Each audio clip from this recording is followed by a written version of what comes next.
Hello everyone, good day to all of you. This is Shreya and I welcome you all again in my channel, The Helping Hand Shreya.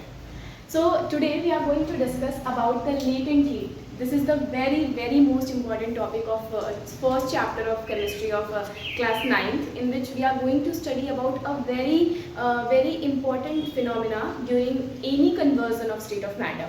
Solid से liquid के conversion में या liquid से gas के conversion में एक बहुत important phenomena latent heat use होता है।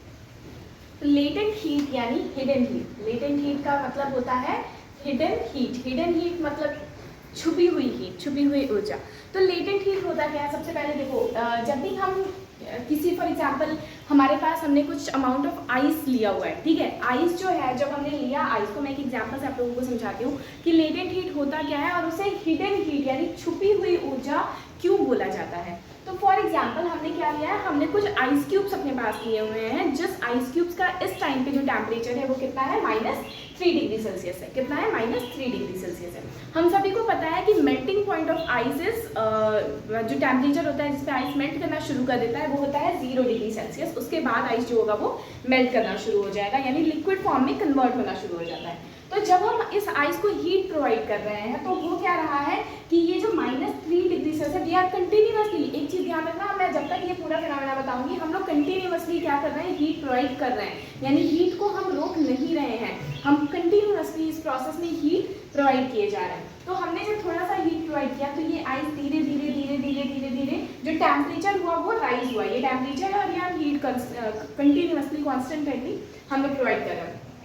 तो -3 डिग्री सेल्सियस पे हमने वो आइस क्यूब्स लिया था और हम इसको हीट जब प्रोवाइड करते जा रहे हैं तो हो क्या रहा है कि ये आइस जो है वो अभी तो ये जो हमारा आइस है वो आइस फॉर्म नहीं है, यानी क्यूब फॉर्म नहीं है, लेकिन टेम्परेचर क्या हो रहा है, इंक्रीज कर रहा है। टेम्परेचर कब तक इंक्रीज कर रहा है? उस पॉइंट तक जब तक कि आइस का मेल्टिंग पॉइंट नहीं आ जाता है, यानी कब तक, 0 डिग्री सेल्सियस तक, ठीक है। 0 डिग्री सेल्सियस तक जो हमारा टेम्परेचर है वो इंक्रीज कर रहा है, ठीक। अब इसके बाद क्या होगा कि यहाँ पे, और मैंने अभी बोला कि हम हीट कॉन्स्टेंटली प्रोवाइड कर रहे हैं, हीट रुक नहीं रही है।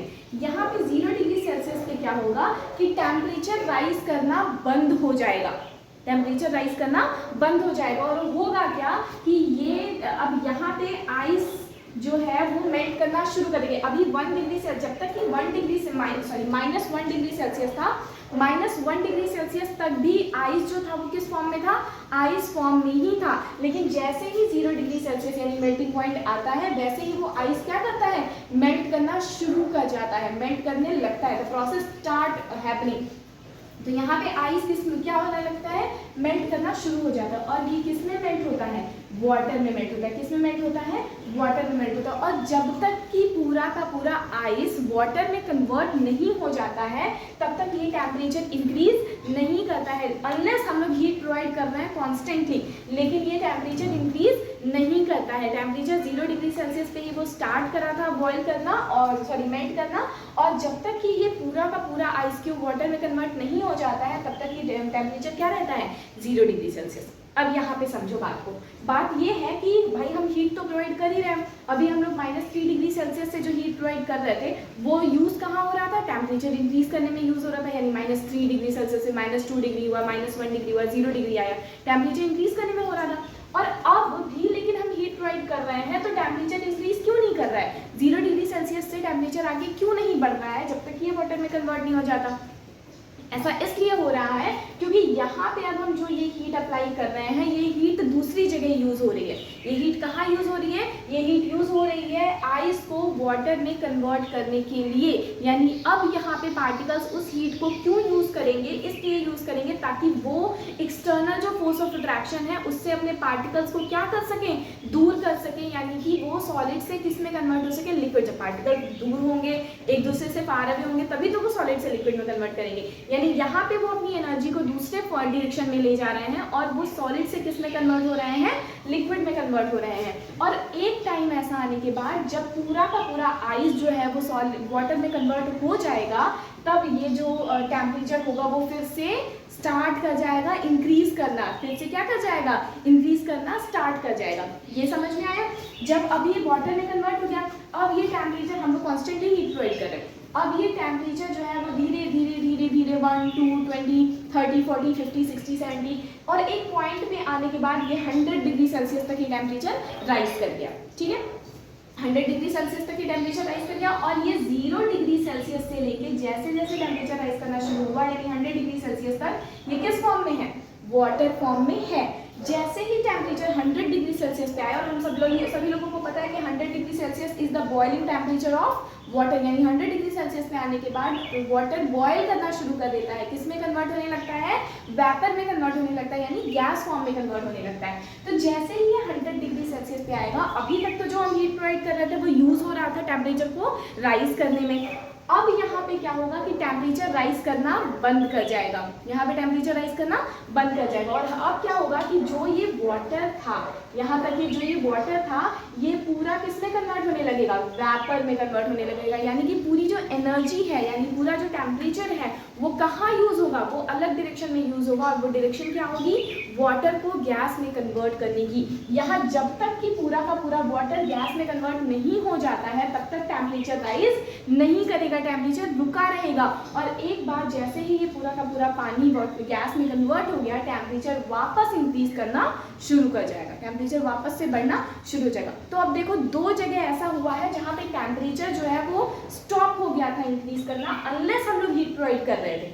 हीट कॉन्स्टेंटली प्रोवाइड हो रहा था, लेकिन दो जगह ऐसा है जहाँ पे टेम्परेचर स्टॉप कर गया राइज करना। और वो दो जगह क्या था, यहाँ पे और यहाँ पे, यानी कि जहाँ पे मेल्टिंग पॉइंट आया और जहाँ पे बॉइलिंग पॉइंट आया। ठीक है, यानी 0 डिग्री सेल्सियस पे और 100 डिग्री सेल्सियस पे। अब इन जगहों पे भी हीट प्रोवाइड हो रहा था। ठीक है, हीट तो जा नहीं रहा था, ऐसा तो नहीं है कि हमने उस टाइम गैस बंद कर दिया, हीट उस समय भी प्रोवाइड हो रहा था। तो वो हीट कहाँ गया, वो हीट हमें सामने तो दिखाई दे नहीं रहा है क्योंकि टेम्परेचर बढ़ा ही नहीं, और जब टेम्परेचर बढ़ा नहीं तो वो हीट हमें सामने दिखाई नहीं दे रहा है, यानी वो हीट छुपा हुआ है, वो हीट छुप गया है। किस चीज में छुप गया है, आइस को वाटर में कन्वर्ट करने के लिए और वाटर को वेपर में कन्वर्ट करने के लिए रिस्पेक्टिवली।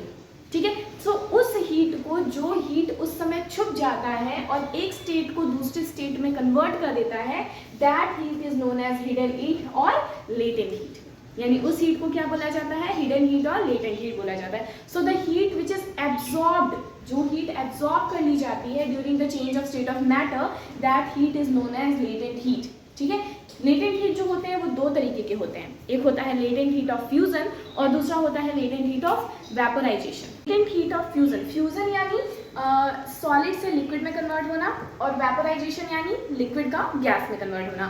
सो लेटेंट हीट हम लोग समझ ही गए हैं कि हिडन हीट यानी जो हीट एब्जॉर्ब हो जाती है during any change of state of matter. तो ऐसी हीट जो फ्यूजन यानी कि सॉलिड सब्सटेंस को लिक्विड सब्सटेंस में कन्वर्ट होने के लिए लगती है, that hidden heat is known as latent heat of fusion, and latent heat of vaporization is the hidden heat which is used to convert any liquid substance to its gaseous matter.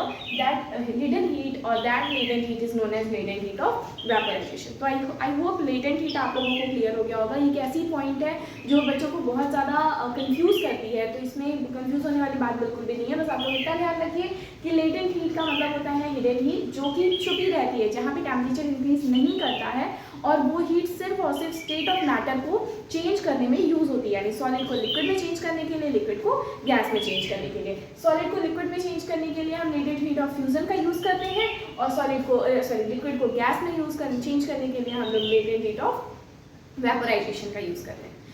तो that's all about the latent heat. अगर आपको video अच्छी लगी हो तो do like, share and subscribe the channel. Thank you so much.